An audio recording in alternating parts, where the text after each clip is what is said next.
بسم الله الرحمن الرحيم السلام عليكم ورحمة الله وبركاته الحمد لله إلهي بي مهدو سكناتي سبحانه وتعالى كاسو نحريستا قود إيتان غارهانيد لبدبا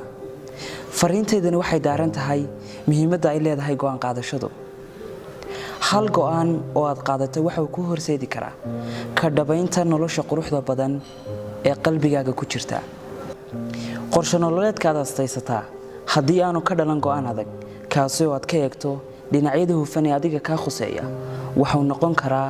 mid hadafyo fara badan oo kale oo aad lahayd ay kugu adkaato kamid dhalintiisu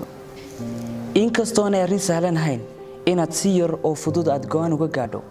qaabka aad jeceshahay inay noqoto noloshaada mustaqbal haddana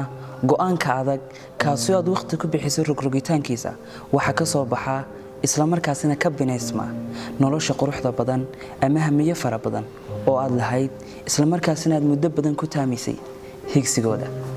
go'aan gaadhista tolmoni waa tan qiimaha u yeesha walaashay ama walaalkay oo noloshaada gabi ahaanteedba waayo waxba ma suurta galaan ilaa qadarka alle mooyaane iyo sidoo kale rabitaankaaga